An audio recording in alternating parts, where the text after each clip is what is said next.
The Promised Neverland. With only about over 30 chapters in the series so far, this is Shonen's one of the newer series for Shonen Jump. I've read the latest chapter and I was thinking to myself, what makes this series so good?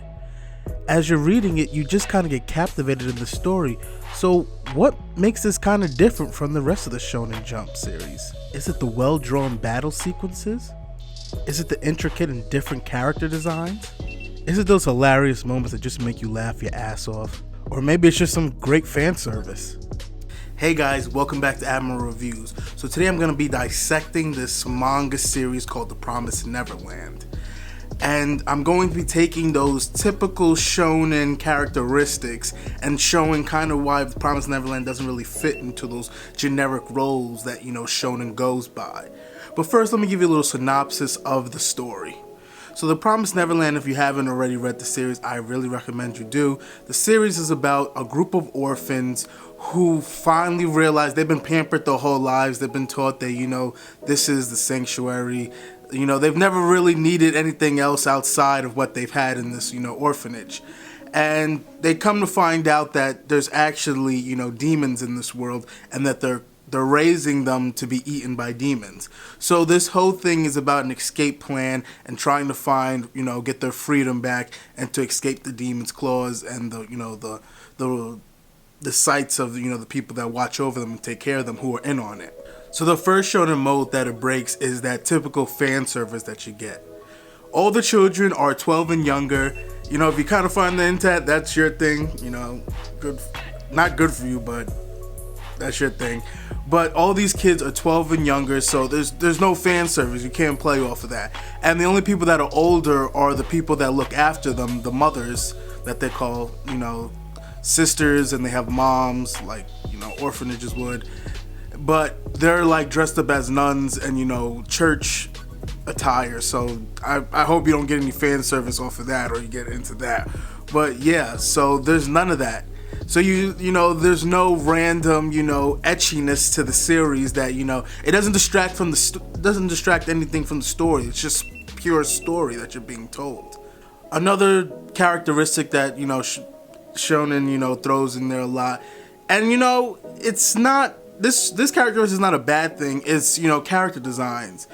Shonen is famous for, making up great character designs. You look at just One Piece, about all the characters that are in the series and how different they are from each other. Or as I posted up, My Hero Academia, where, every single character has something different.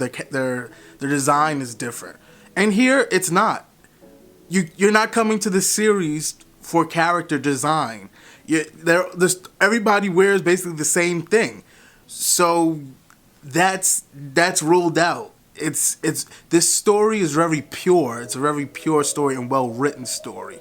So, you're not distracted by the story. You're not distracted by what people are wearing. You're just distracted of what the characters are doing in the story. And that's what kind of makes this series so great.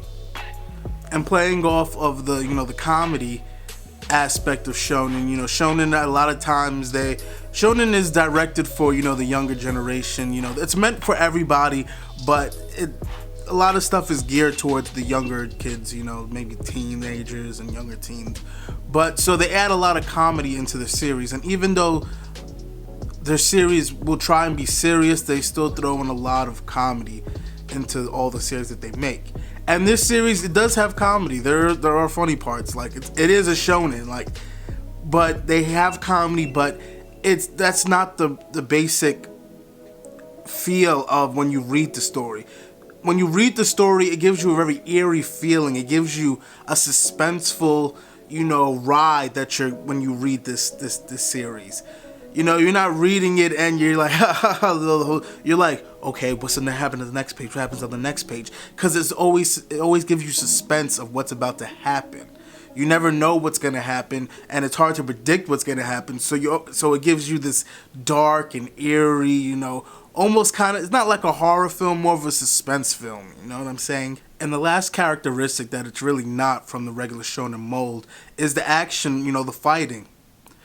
Like I showed, a lot of shonen, they emphasize, action fights, superpowers, big explosions, characters facing off power levels.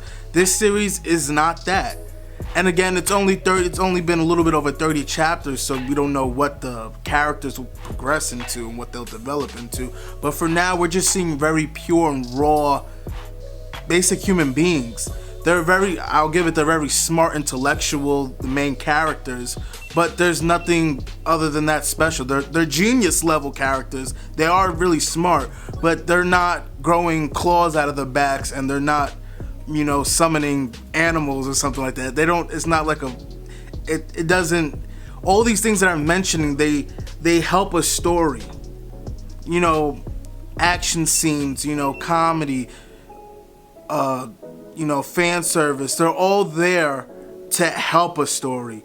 It's very rare that you'll see a story without these things, because a lot of people don't really, in this generation, we want action, we want to laugh, and we want to see big fights. So it's very rare that you would see a series nowadays that doesn't have any of that. And that's why this series breaks a mold in a way, because Shonen doesn't really do this, and this series does it, and they're good at it. So that's why I think this series is so important to Shonen, because it's one of those series that really does break the mold of what Shonen kind of stands for. So my last comments before I go out on this, I just want to make a video about this series that is really just interesting. There's no extras to the series. It's just what it is. It's managing to be great just on the story that they've written, and it's a beautiful story. It's just beautiful to see is that they don't have to add all these extra flares into it. They're just giving you what their story is, what they want their story to be, and I'm enjoying it. Like I said, if you haven't checked out the series, it's only about 34 chapters in, so you could catch up in like no time. But compared to all the other Shonen series, it really is different. I would go to Naruto for action, One Piece for action and comedy, and Fairy Tail, I will not even touch that because that fan service is just too crazy. But you would go to all these things because they have a little extra, flair to them. But this is just story. It's very dialogue heavy.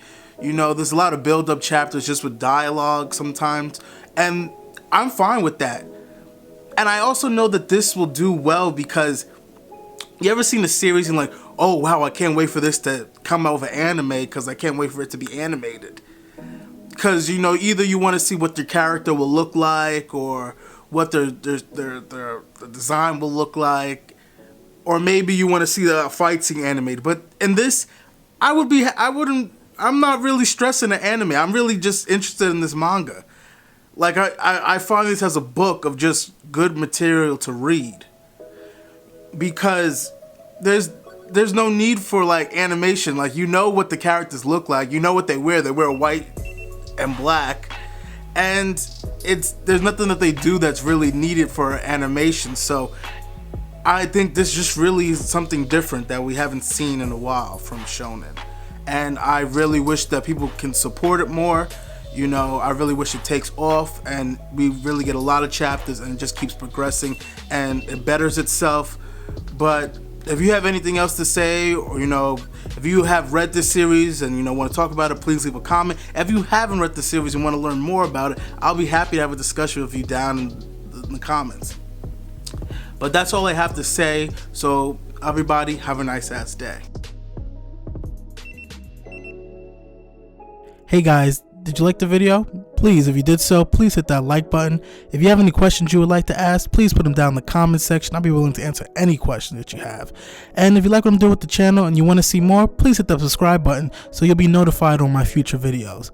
And other than that, all I gotta say is have a nice ass day.